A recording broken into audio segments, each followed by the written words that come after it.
es lohnt sich und deswegen haben wir uns auch so viel Gedanken gemacht, da noch weiter zu gehen und über diese Gemeinschaft und wir haben eine gute Zeit hinauszugehen und sich Gedanken zu machen, wie schaffen wir es, dass die Jugendlichen auf eine Ebene kommen, wo sie wirklich ihr Herz öffnen, wo sie echt miteinander sind.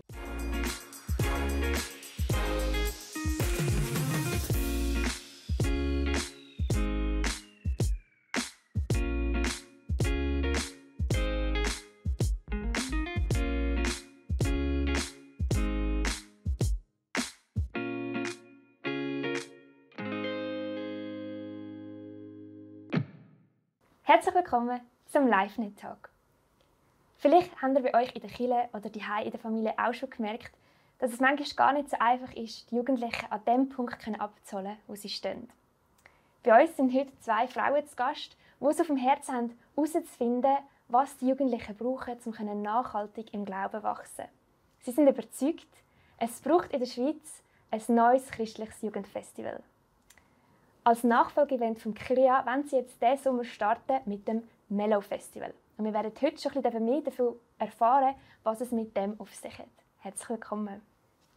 Als erstes möchte ich gerade mal dich begrüßen, Lisa Kuriger. Du bist ja da voll federführend eigentlich dabei beim Mellow, aber auch bei der WIFA-Kirche voll engagiert mit den Jungen und dort dich am Investieren für sie. Was begeistert dich, dort so Vollgas zu geben? Ich bin einfach überzeugt, dass die Phase Teenie, Jugend, junge Erwachsene so prägend ist für unser Leben. Und ich glaube, es ist eine herausfordernde Zeit, wo man häufig Vorbilder brauchen, wo man gute Peer-Groups brauchen, gute Anlässe brauchen, die uns prägen, nachhaltig. Ich habe das selber erleben als Teenie und Jugendliche und darum ist es mir das so wert, mich zu investieren. Und ich bin auch Fan von Gross-Events, von Events allgemein und darum da ein bisschen am richtigen Platz gelandet. Ja, es scheint so. Wir sind ja erst letzte zusammengehockt bei einem Tag. Dort ist es noch ein bisschen um etwas anderes gegangen, aber auch dort hat man schon gemerkt, also dein Herz so brennt für die junge Generation, dass sie da wirklich aufblühen kann. Ja.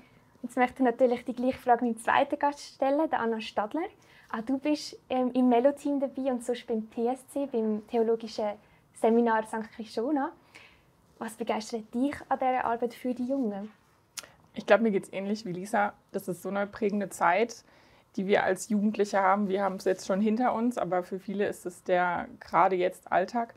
Und heutzutage, es gibt so viele Inhalte, gerade Social Media, so viele prägende Dinge. Und da ist es super wichtig, dass wir als Kirchen und auch als Verbände Inhalte schaffen, die positiv prägen, also wo wir wirklich Jesus Wahrheiten auch in die Leben von den jungen Menschen sprechen können.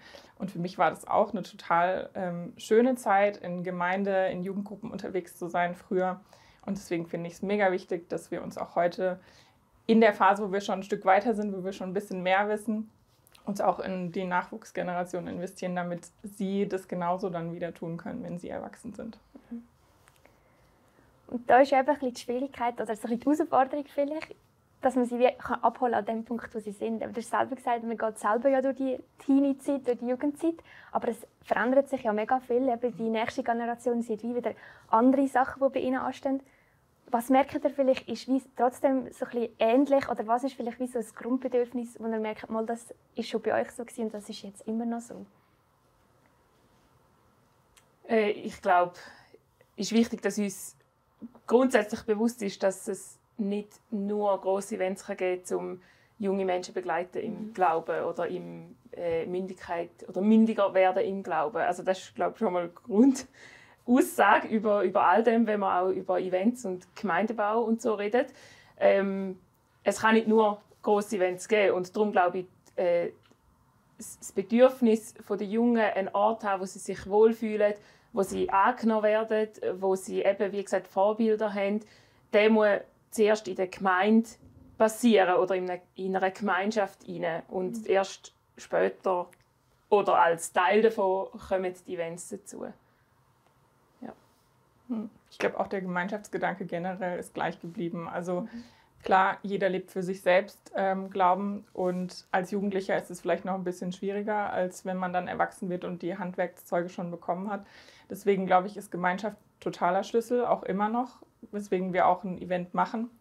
Aber wie Lisa schon gesagt hat, die Gemeinschaft muss in der Gemeinde anfangen. Die kann nicht erst an einem Festival entstehen, weil da verläuft sich ja nachher dann auch wieder alles. Aber die Gemeinschaft, glaube ich, ist sehr prägend und dann auch, hat dann Einfluss auch auf den individuellen Glauben. Und auch mit der Gemeinschaft wird hoffentlich auch ein Bedürfnis nach Antworten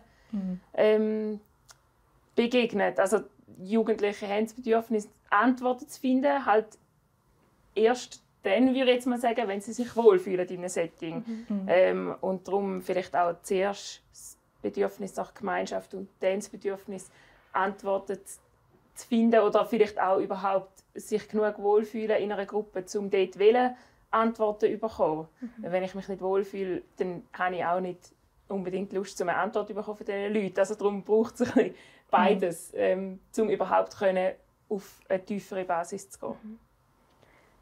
Dass man sich wie auch ein bisschen auf das einlassen kann, überhaupt eben so ein bisschen das Ankommen, das Wohlfühlen.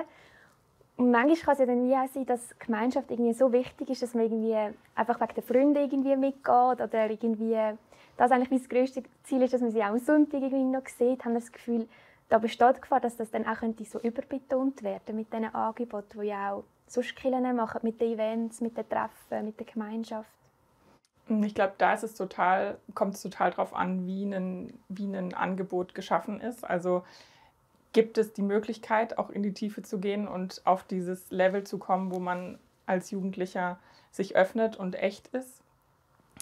Und da, glaube ich, braucht es ganz viel Anleitung und ganz viel Gedanke auch vorher. Wie schaffen wir einen Rahmen, der nicht nur coole Gemeinschaft ermöglicht und Spaß und irgendwie man geht nach Hause und denkt, oh, es war eine mega coole Zeit, aber ja, ist ja auch schon was wert, dass man eine positive Konnotation mit Kirche und Christsein hat. Aber ich glaube, es lohnt sich und deswegen haben wir uns auch so viel Gedanken gemacht, da noch weiter zu gehen und über diese Gemeinschaft und wir haben eine gute Zeit hinauszugehen und sich Gedanken zu machen, wie schaffen wir es, dass die Jugendlichen auf eine Ebene kommen, wo sie wirklich ihr Herz öffnen, wo sie echt miteinander sind, wo sie bereit sind, in die Tiefe zu gehen und sich vielleicht auch unangenehme Fragen zu stellen und zu gucken, okay, das, was ich tagtäglich vielleicht auf meinem Instagram-Feed sehe und das mich total prägt, ist es wirklich so wichtig für mich oder entspricht es der Wahrheit über mich und meine Identität? Und ich glaube, das Bedürfnis ist total groß und deswegen sind die Jugendlichen, glaube ich, auch offen, wenn sie an ein Event kommen, weil das wie so ein tiefes Bedürfnis in ihnen drin ist, herauszufinden, wer bin ich eigentlich und was denke ich über mich, was denken andere über mich. Und deswegen ist es, glaube ich, echt kommt drauf an, wie das Setting geformt ist. Also ich glaube, es ist möglich. Ich glaube, braucht einfach viel, viel Gedankengut vorher.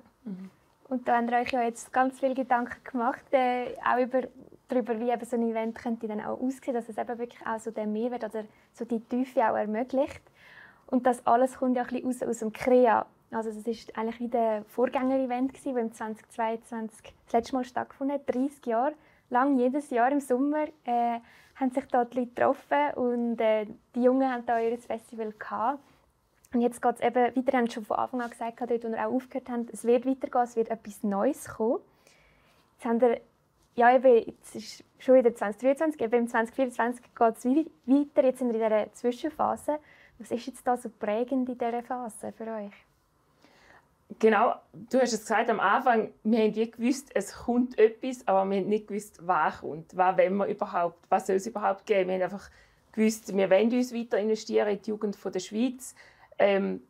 Klar, prädestiniert wären grosse Events oder Events überhaupt, aber wir haben wie gesagt, es ist nochmal alles offen. Soll das im Inland, im Ausland sein, national oder regional, eine Woche oder ein Tag, wie auch immer, und haben nochmal brainstormt eigentlich von Anfang an, was braucht die Jugend der Schweiz überhaupt, und sind auch mit verschiedenen Leiterinnen und Leitern zusammengehockt und haben ein bisschen an verschiedenen Orten zugelassen. Das war uns sehr wichtig, weil natürlich, wenn 3 Köpfe das entwickeln, dann ist ja noch nicht gesagt, dass die ganze Schweiz das will oder die Kirchenlandschaft der Schweiz das will. Und darum ist es uns wichtig, um auch bei den Jugendpastoren und Pastorinnen zu hören, was wollt ihr überhaupt, was ist euer Bedürfnis. Und das Festival-Setting ist einfach immer wieder aufgekommen. Und eigentlich auch, obwohl wir gedacht haben, jetzt kommt etwas Neues, jetzt machen wir etwas anderes, hat uns das Festival nicht losgelassen und es ist ja auch in der Schweiz sehr präsent. Also Open Airs, Festivals sind einfach überall sichtbar und spürbar. Und warum denn nicht eigentlich wieder ein Festival machen, wo, wie es Anna gesagt hat, wo einen positiven Umgang miteinander hat, wo sie auch noch eine Botschaft mitbekommen, wo sie sollen lernen und Beziehungen vertiefen und halt wo ein anderer Vibe herrscht als auf einem normalen Open Air oder Festival, wo ja sehr unterschiedlich ist zu dem, was wir wollen. Genau. Darum, das war die erste Herausforderung. Was ist es überhaupt für ein Setting? In welchem Monat findet das statt? Wie lang? Etc. Und von außen ist es jetzt eigentlich das Gleiche wie das Krea. Also es ist wieder ein Wochenende, Freitag bis Sonntag. Es ist wieder ein Festival, es ist wieder im Juni. Man könnte meinen, wir haben einfach gesagt, also es gibt etwas Neues mit dem neuen Namen, aber gleicher Rahmen. Aber eigentlich ist sehr ein langer Weg rundherum gegangen, dass wir wieder mit Überzeugung sagen können, es braucht ein Festival. Wir wollen ein Festival machen. Genau, das war sicher am Anfang sehr prägend. Und nachher ist es übergegangen in die Visionszeit, wo auch sehr wichtig war, natürlich. Also, nur weil wir den Rahmen hatten, haben wir dann ja noch nicht gewusst, was ist der Inhalt. Oder, also logisch, die Grundvision ist, junge Menschen sollen Jesus kennenlernen und ein Leben mit ihm oder begeistert werden von einem Leben mit ihm. Ich weiss nicht, willst du noch etwas sagen zu der Vision? Ja, gern. Ja, und dann, also wir haben uns dann getroffen als Kernteam. Sie hatten vorher schon einige Talks auch mit, eben, wie Lisa gesagt hat, mit Gemeinden und anderen. Und dann, als dann das Kernteam geformt war, haben wir uns nochmal stärker damit beschäftigt, genau, wie soll das aussehen, was ist uns wirklich wichtig. Und da sind wir auf so die Vision gekommen, wir wollen, dass Jugendliche an diesen 3 Tagen wirklich Gott erleben. Und unsere Tagline ist zusammen echt tiefer. Ich sage es auf Hochdeutsch. Ich kann das leider nicht im Schweizer Dialekt sagen. Ich finde, es hört sich ein bisschen cooler an auf Schweizerdeutsch. Aber ich glaube, das fasst es eigentlich recht gut zusammen. Was uns wichtig geworden ist, ist wirklich den Gemeinschaftsgedanken, den haben wir vorhin schon ausgeführt, weil uns wirklich auch wichtig ist, dass die Jugendlichen in der Gruppe kommen, damit sie auch in der Gruppe wieder zurück in ihre Gemeinde oder Kleingruppe gehen und das, was sie erlebt haben, an den 3 Tagen auch weiterverfolgen und weiterführen. Und dann dass es nicht nur einfach ein weiteres Event auf der Agenda ist, sondern dass es wirklich zu einem echten Erleben kommt, dass sie wirklich selber was tun, selber was erfahren, nicht nur einfach, es kann sein, dass sie aus einer Session was mitnehmen, was jemand gesagt hat, aber uns ist vor allem auch wichtig, dass sie selber was erleben und selber was machen, damit sie das einfach anders in Erinnerung behalten. Ich glaube, wir wissen alle, wir können uns Sachen besser merken, wenn wir sie selber mal ausprobiert haben oder selber mal erlebt haben. Und deswegen ist so dieses Erlebnisorientierte für uns auch sehr wichtig geworden in der Visionsphase. Und das Tiefer, dass es wirklich noch einen Schritt weiter geht, dass es nicht an der Oberfläche bleibt, sondern dass es durch dieses Zusammen und Echt dann nochmal einen Schritt weiter geht. Und dann hoffentlich in Erinnerung bleibt und einen wirklich nachhaltigen Einfluss auf ihren Alltag hat. Ich glaube, das ist unser größter Wunsch, dass es wirklich einen Unterschied macht dann für die Jugendlichen, die kommen, dass sie mit einem nachhaltigen, sei es ein Gefühl, das sie dazu bringt, nochmal weiter nachzufragen und weiter zu graben oder irgendeine Erkenntnis, die sie über sich selbst oder über Gott hatten, einfach, dass irgendwas nachhaltig nachklingt bei ihnen. Und da passt ja der Name wirklich eigentlich gut. Melo, oder die Melodie, denke ich, ist ja, wo dahinter steckt, wo eben so ein bisschen wie ein Ohrenwurm ist, wo nachhalt. Hast du gerade noch etwas zu dem ergänzen? Genau, noch zum Gedanken vorher noch wieder sagen, 2 Fragen haben uns stark beschäftigt von Anfang an. Eben das Krea 30-jährig und es war eigentlich super gewesen, bis am Schluss. Es hätte auch noch mal so weiterfahren können. Und die eine Frage war, wie kann ein Event von der Zukunft aussehen? Und mit dem, was du, Anna, gesagt hast, eben, wir wollen, dass er nachhaltig ist. Wir wollen, dass es vielleicht weniger von vorne, weniger einfach das Konsumieren, obwohl natürlich ein Event an sich das Konsumieren schon recht betont, aber wie kann ein Event sein, mit unserer Vision, mit den Werten, die wir haben, dass er nachhaltig ist und eben, dass er auch für die Gemeinde einen Boost darf geben, dass es für die Jugendgruppe darf einen Boost geben, dass nicht einfach jeder Jugendliche, der alleine kommt, irgendwie eine tolle Zeit hat, sondern der Fokus ist uns auch mega wichtig gewesen. Also wir wollen etwas machen, wo die Gemeinde fördert oder wo die Jugendarbeit in der Gemeinde fördert und ihnen hilft und sie unterstützt, genau. Und so auch nachhalten in der Gemeinde, oder?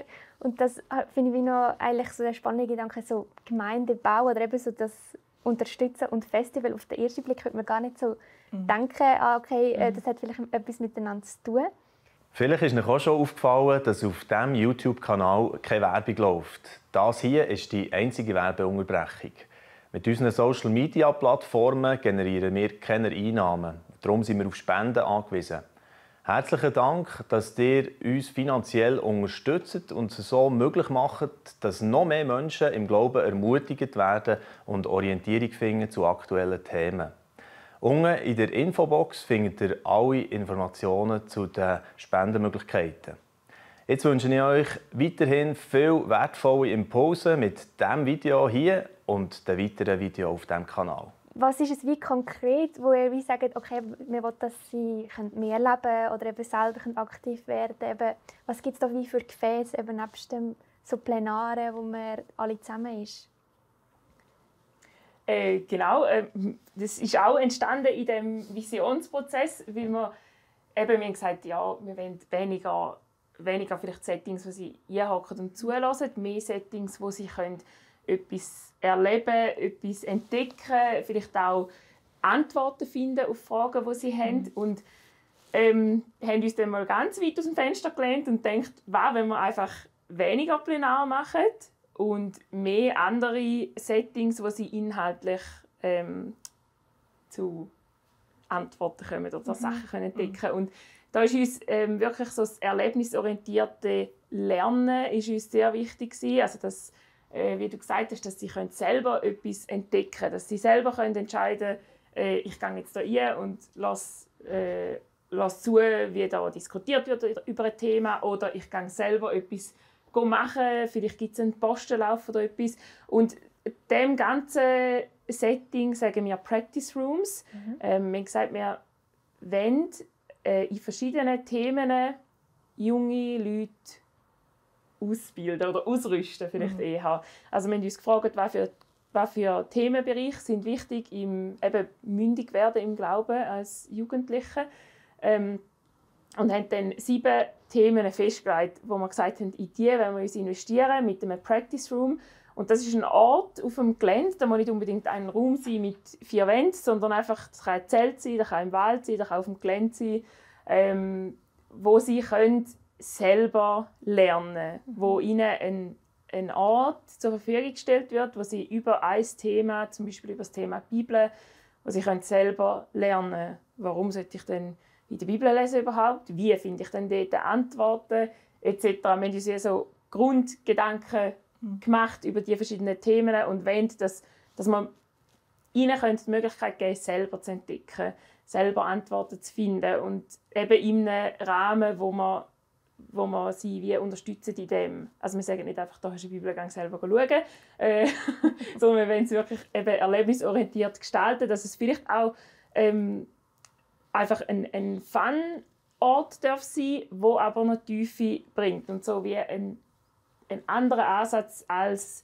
wir machen ein Seminar zu dem Thema oder wir machen einen Workshop zu dem Thema, sondern irgendwie einen neuen Ansatz probieren wir, wo wir hoffen, dass da Nachhaltigkeit fördern. Genau. Da braucht es wahrscheinlich einfach ein bisschen Ausprobieren. Oder? Das ist ja eigentlich noch oft so, gerade bei Angeboten für die Jungen, da dann ja auch Kirchen ein bisschen experimentieren und man weiss, wie bis zum Schluss nicht kommt jetzt überhaupt irgendjemand. Bei euch ist es ja schon gestartet mit der Anmeldestartung. Und wie ist da jetzt schon mal so ein bisschen das Feedback drauf gewesen?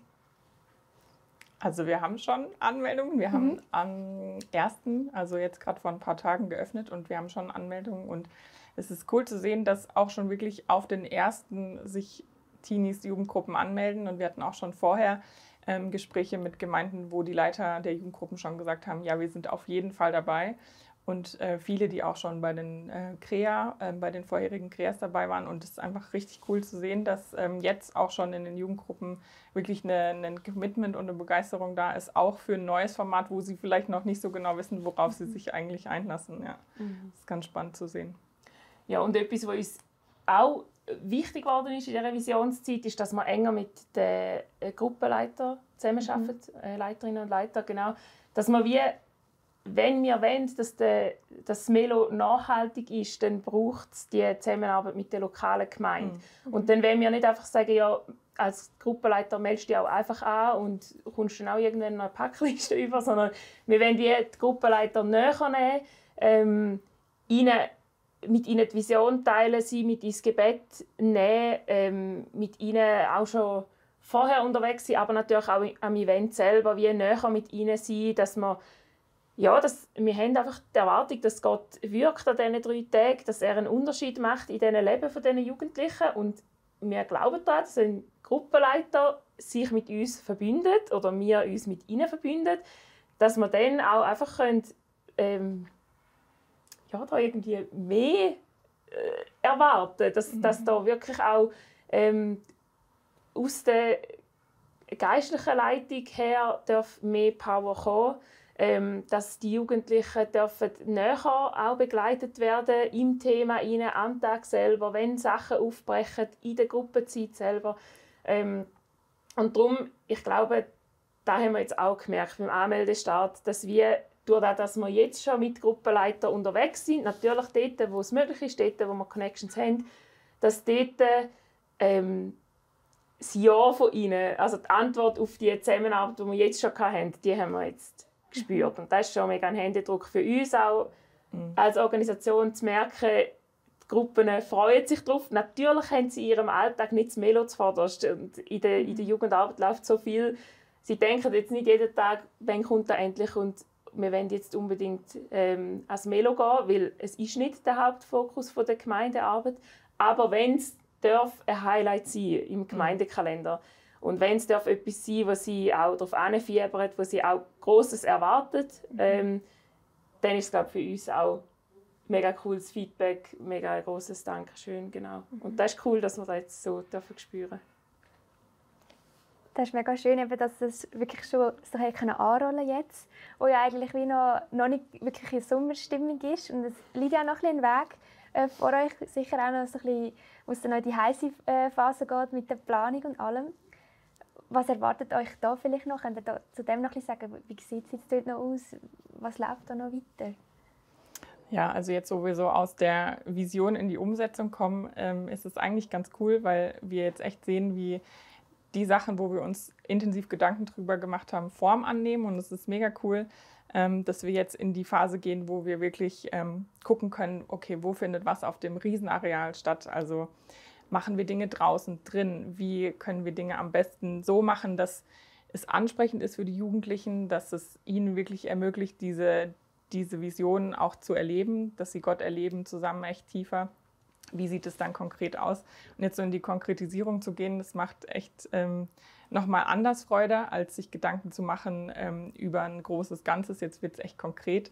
Und jetzt, nachdem wir die ersten Anmeldungen haben, ist es auch einfach cool zu wissen, dass da wirklich, fühlt sich irgendwie echter an. Da werden wirklich Leute kommen, auch wenn es jetzt natürlich wir noch nicht wissen, wie viele es sein werden. Aber das gibt auch nochmal so einen ganz anderen Ansporn, sich jetzt konkret wirklich Gedanken zu machen, wie gestalten wir die Plenare, wo finden die statt, mit wem. Also das sind so die Fragen, die wir uns gerade stellen, wirklich ins Konkrete zu gehen und mit dem Blick vor Augen, dass es wirklich jetzt nur noch der nächste Sommer. Wir hatten jetzt immer noch einen Sommer dazwischen und konnten sagen, ja, nächstes Jahr im Sommer. Und jetzt ist es wirklich so, okay, der nächste Sommer, da sind wir voll dabei. Ja.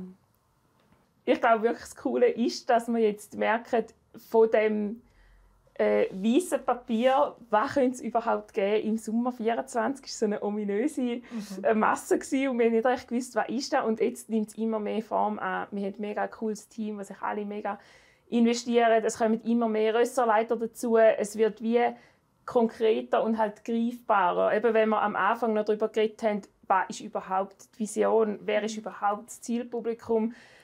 Und jetzt reden wir darüber, was für Acts wir einladen für Konzerte, eben um was geht es in den Practice Rooms, wo findet Action-Sachen statt. Also es ist wirklich jetzt konkreter.